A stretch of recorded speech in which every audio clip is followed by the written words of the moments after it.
Hi everyone, গেছো দিদি রবিবারের গল্পে তোমাদের সবাইকে স্বাগত জানাই। ভীষণ খুশি হয়ে আছে গেছো দিদি, কারণ আমরা কোচি থেকে বেরিয়ে it's on the way to Athirappilly. তো ভীষণ আমি বহু বছরের ইচ্ছে ছিল আমার আতিরাপল্লী দেখার, কিন্তু একদম মাঝ রাস্তায় দাঁড়িয়ে পড়েছি হঠাৎ করে। আসা যাওয়ার রাস্তাটা এত বিউটিফুল। আমার পাশে যে খাঁড়ি দেখতে পাচ্ছ তোমরা, খাঁড়ি থেকে সেই বিখ্যাত চাইনিজ নেট চারিদিকে দেখা যাচ্ছে। আর সবচেয়ে ইম্পর্টেন্ট, এক্ষুনি হয়তো বৃষ্টি নেই, কিন্তু কেরালায় আসলে বর্ষা চলে এসছে। So it's green green green and green everywhere. I am just loving ইট।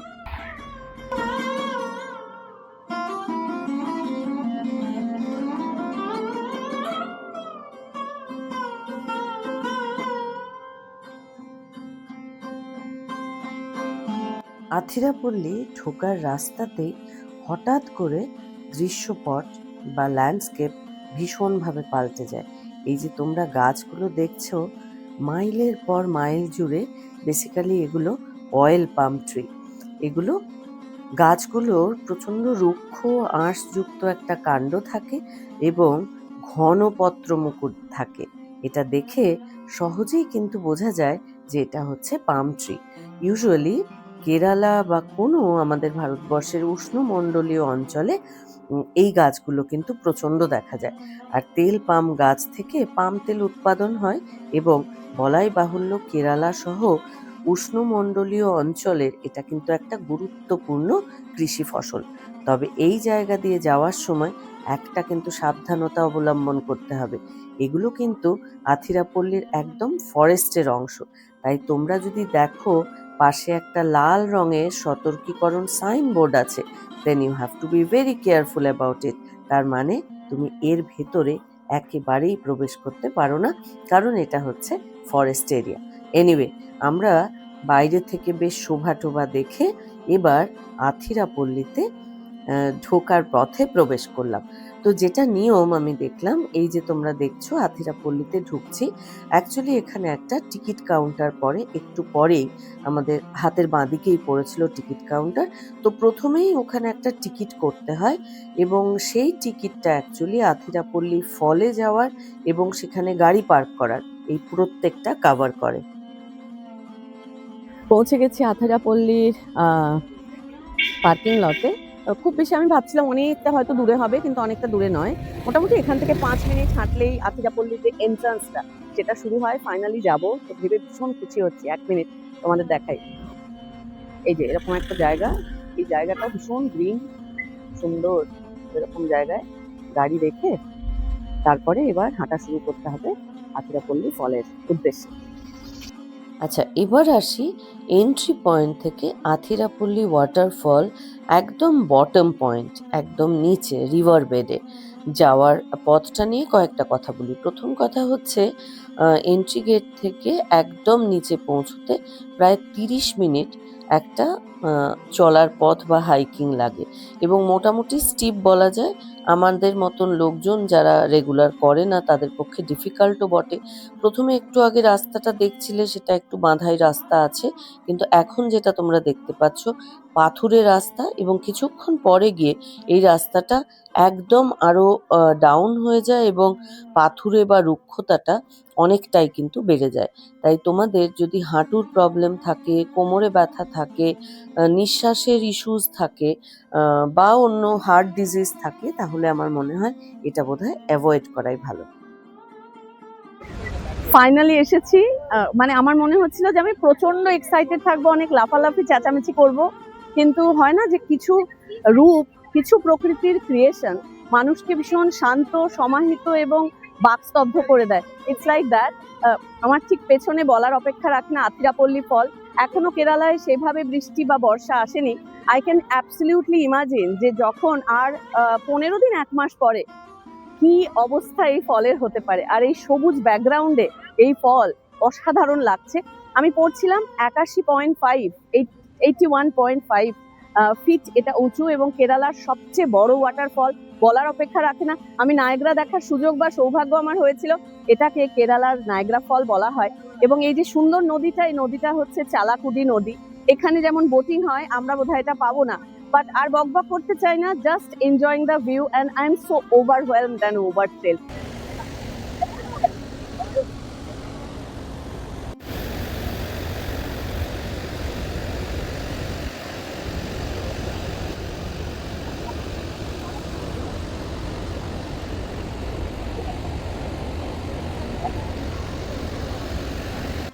বর্ষার আগে এই রূপ দেখেই আমার অপরূপ রূপ মনে হচ্ছিল। তো আমি ভাবছিলাম যে যদি বর্ষাকালে আমি আসতে পারতাম প্রপার মনসুনে, তাহলে না জানি আথিরাপল্লীর কি অপূর্ব শোভা আমি দেখতে পারতাম। ফ্র্যাঙ্কলি স্পিকিং, আমার কিন্তু আর একবার আথিরাপল্লী আসার ভীষণ ইচ্ছে রইল। সেই বর্ষার দৃশ্য আমাকে একবার দেখতেই হবে। আতিরাপল্লী অ্যাডভেঞ্চারের পরে এরকম ছোট্ট সুন্দর দোকান আছে একদম আতিরাপল্লীর নিচে, যেখানে লেবু জল পাওয়া যায়, নুন এবং চিনি দিয়ে ওনারা শরবত বানিয়ে দেন এরকম।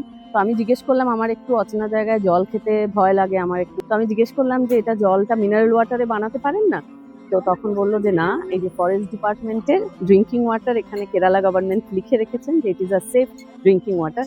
তাই আতিরাপল্লীতে ওই ওপর নিচ ওঠা যা নামার পরে লেবু জল is a good relief and it's important also.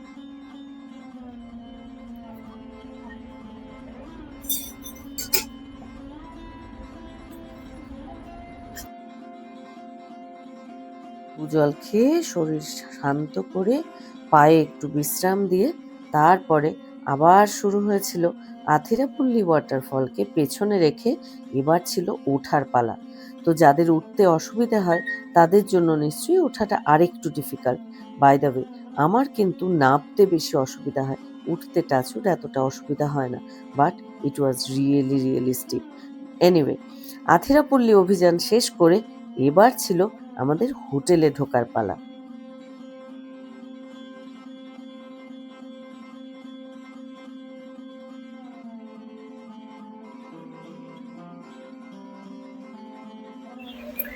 আমরা আথিরাপল্লীতে আছি স্টার্লিং এ। স্টার্লিং এর একটা সুবিধে হচ্ছে এটা নদীটা ঠিক যেখানে মিশছে, this is the last hotel. তো মধু একটু দেখা, এই সামনের রাস্তাটা, এই যে যেখানে দুটো গাড়ি দাঁড়িয়ে আছে বলে বোধহয় একটুখানি ব্লক হচ্ছে, কিন্তু একদম নদীর ওপরে বলা যায় আর কি। আর আমাদের ঘরগুলো থেকে ব্যালকনি থেকে দেখা যায়। তো দিস ইজ দ্য এন্ট্রান্স। আমি তোমাদের দেখাচ্ছি, চলে এসো আমার সঙ্গে।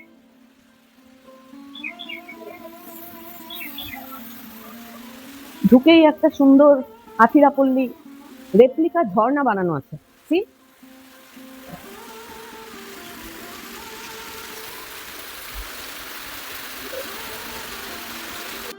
এবার আসি রুমের বর্ণনায়। এই যে দুর্দান্ত ঘরটা তোমরা দেখতে পাচ্ছ, আমার ধারণা এটা হানিমুন স্যুট ফুট হতে পারে। তো আমরা 4 বুড়ো বুড়ি মিলে যখন বেড়াতে যাই, আমরা চেষ্টা করি জোড়া রুম নিতে, যার ভেতরে একটা দরজা থাকে এবং আমাদের দরজা খোলাই থাকে, আমরা যখন তখন যে রুমে প্রবেশ করতে পারি। এই ঘরের ভেতরে দেখলাম একটা বাথ টাব আছে। তো দেখে যার পর নাই হাসি পেল। সুকু আর সুজয়দার একটা বিশাল কায়দা করে ছবি তোলার প্ল্যান ছিল বটে, কিন্তু আলটিমেটলি ওরা সেটা করে উঠতে পারেনি। আথিরাপল্লী এই পুরো রিজিয়নটায় যে ফরেস্ট আছে তার পাশে আশেপাশে প্রচুর বিলুপ্তপ্রায় প্রাণী এবং প্রচুর ফ্লোরা এবং ফনা আছে।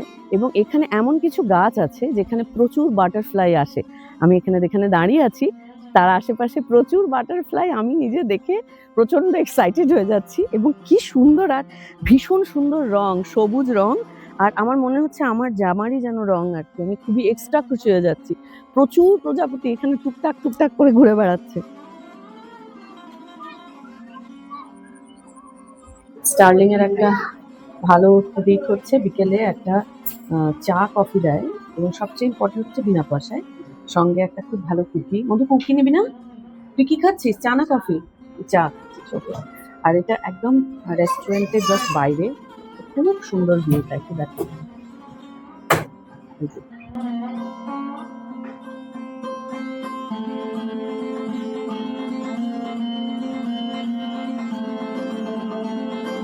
হোটেলের একদম মাথায় মানে টপ ফ্লোরে একটা সুইমিং পুল আছে। তো আমার খুব ইচ্ছে ছিল সুইমিং করার, কিন্তু সেখানে গিয়ে কচিকাঁচাদের যে লেভেলে চিৎকার চেঁচামেচি হচ্ছিল, তো আমার মনে হলো না যে আমি ওখানে জায়গা পাবো, এবং আমি যা প্রস্থ সেখানে আদৌ ঢোকার চান্স পাবো বলে আমার একদম মনে হয়নি। But the best part is, jokes apart, এখান থেকে কিন্তু দূরে তোমরা দেখতে পাচ্ছ কিনা আমি জানি না, কিন্তু ওপর থেকে আথিরাপল্লী ওয়াটারফলটা কিন্তু দেখা যায়। তো ওপরে গেলে ভিউটা কিন্তু চমৎকার। আথিরাপল্লীর খুব কাছে থুম্বুরজি বলে একটা ড্যাম আছে। সেই ড্যামে প্রচুর অ্যাক্টিভিটি হয়, যেমন ঝুড়ি বোট হয়, এখন হচ্ছে না। এবং সেখানে নেচার পার্ক আছে এবং সেখানে বাটারফ্লাই গার্ডেন আছে, হ্যাঙ্গিং ব্রিজ আছে একটা, সেগুলো ভীষণ সুন্দর ঘোরার জায়গা। আর এই আথিরাপল্লীতে থেকে তোমরা যেটা আরেকটা করতে পারো সেটা হচ্ছে চিমমনি ফরেস্ট আছে, আরেকটা ফরেস্ট আছে যেটার নাম আমি এক্ষুনি ভুলে গেছি। তো একদম সকালে কিন্তু জিপ সাফারি হয়।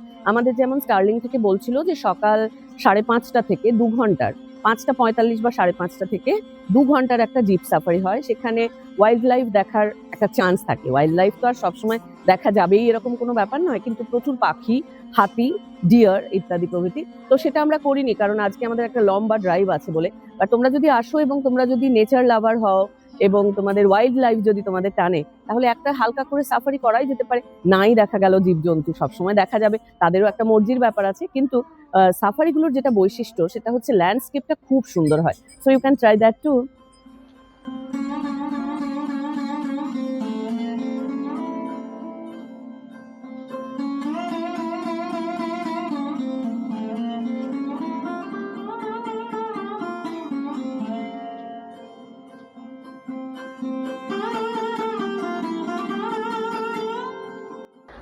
আথিরাপল্লী ওয়াটারফলে মাত্র 7.5 কিলোমিটার দূরে ভাজাচল বলে একটা খুব সুন্দর ওয়াটারফল আছে। সেটার বৈশিষ্ট্য হচ্ছে একদম ডেন্স ফরেস্টের মধ্যে এবং প্রচুর বড় বড় বোল্ডারের মধ্যে থেকে জলটা পড়ে। ভীষণ সিনিক, ভীষণ সুন্দর, ত্রিশূরের একটা বিখ্যাত ওয়াটারফল সেটাও। এটা ছাড়াও চারপা বলে আরেকটা ওয়াটারফল আছে, যেটা আথিরাপল্লী থেকে 5 কিলোমিটার দূরে এবং সেটা যদিও সিজনাল এবং আথিরাপল্লী আসার রাস্তাতেই সেটা দেখে নেওয়া যায়। সব সময় যে জল থাকে তা নয়, মনসুন সিজনে ইউজুয়ালি জল থাকে। তো সবকিছু বোধহয় একবারে হয় না। তো এবার আমরা আথিরাপল্লীতে এসেছি, আমাদের মাত্র একদিনের স্টে ছিল, এক রাত্রিরের। আর আথিরাপল্লীতে যেতে নামতে অনেকটা সময় লাগে। প্লাস কালকে আমরা হোটেলে এসে ওই নদীর ধারে টারেও অনেকটা টাইম এনজয় করেছি। এবার যাওয়া হলো না, কিন্তু তোমরা যদি আথিরাপল্লী আসো তাহলে এই দুটো ফল কিন্তু অবশ্যই দেখে নেবে, মাত্র 5 এবং 7 কিলোমিটারের মধ্যে। আমি শিওর আমাদের হলো না, কিন্তু তোমাদের খুব ভালো লাগবে।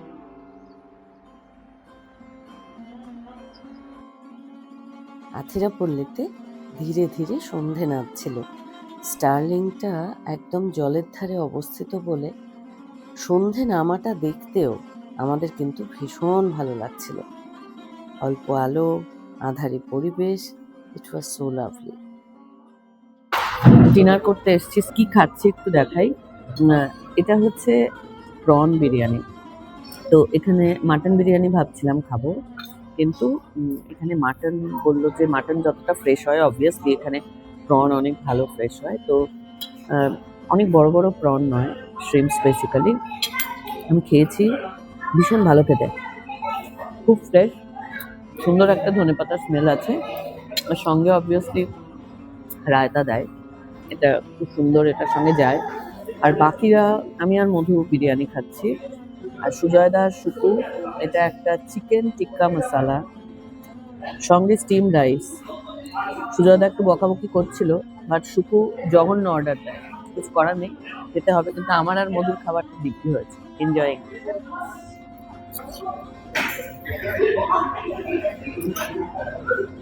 নদীর একদম ওপরে আমাদের ঘরটা প্রায় অবস্থিত ছিল বলে ঘুম থেকে উঠে ভীষণ সুন্দর, মন ভালো হওয়ার দৃশ্য দেখতে পেলাম। বারান্দায় অনেকক্ষণ বসেছিলাম।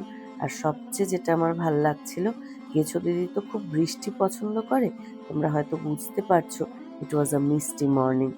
বৃষ্টি হচ্ছিল নদীতে, ভীষণ সুন্দর বৃষ্টি ভেজা চারপাশটা দেখতে দেখতে সত্যি মনে হচ্ছিল life is so beautiful and I am so blessed যে যেটা ভালোবাসি, অর্থাৎ বেড়াতে ভালোবাসি, সেই সুযোগটা আমি কিন্তু বারবার পেয়েই যাই।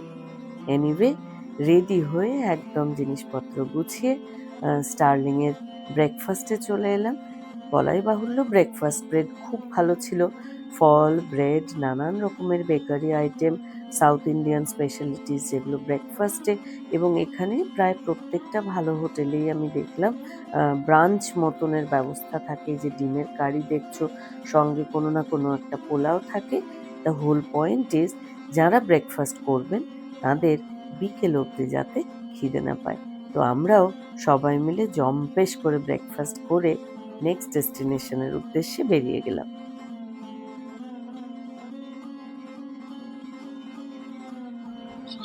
চালাকুদি নদীর ধারে দাঁড়িয়ে আছি। এই নদীটা আথিরাপল্লী ওয়াটারফল থেকে বেরিয়ে এদিক দিয়ে প্রবাহিত হচ্ছে। এখনো যেহেতু ফুল ফ্লেজেড কেরালায় বর্ষা আসেনি, সেজন্য আমরা নদীতে নামতে পারছি, এইটুকু অবধি নামতে পেরেছি। এবং তবু আমি বলবো যে উই আর স্টিল লাকি যে এতটুকু জলও অন্তত কিন্তু পাচ্ছি। এই নদীটার উৎপত্তি হচ্ছে ওয়েস্টার্ন ঘাট থেকে, পশ্চিম ঘাট পর্বত থেকে, এবং স্বাভাবিকভাবে আথিরাপল্লী জলপ্রপাতেরও কিন্তু ওই একই উৎপত্তি স্থল। তো আথিরাপল্লী ওয়াটারফলটা ঠিক এদিকে আসছে। আমরা স্টার্লিংয়ে আছি। স্টার্লিংয়ের ছাদ থেকে আথিরাপল্লীটা দেখা যায়, রুম থেকে দেখা যায় না। কিন্তু আমি রুম থেকেও তোমাদের ভিউ দেখিয়েছি যে রুমের বারান্দা থেকেও কিন্তু এই নদীটা ভীষণ সুন্দর দেখা যায়। ভীষণ ভালো লাগছে, খুব ইচ্ছে ছিল আথিরাপল্লীতে আসার, এবং সবচেয়ে ভালো সেটা হচ্ছে আমরা প্রি মনসুন টাইমে এসেছি, ফলে ফল মোটামুটি ভদ্রস্থ দেখতে পেরেছি, এবং সারাদিন আজকে সেভাবে বৃষ্টি হয়নি বলে আথিরাপল্লীটা চষে বেড়ানোও কিন্তু আমাদের পক্ষে সুবিধা হয়েছে। আজকের মতন আথিরাপল্লীর গল্প এখানেই শেষ হচ্ছে। আবার পরের রবিবার গেছো দিদি নিশ্চয়ই অন্য কোনো একটা জায়গা তোমাদের দেখানোর চেষ্টা করবে। ততক্ষণের জন্য বাই বাই এভরিওয়ান। সবাই ভীষণ ভালো থেকো, অ্যান্ড মোস্ট ইম্পর্টেন্ট, ভালো রেখো সবাইকে।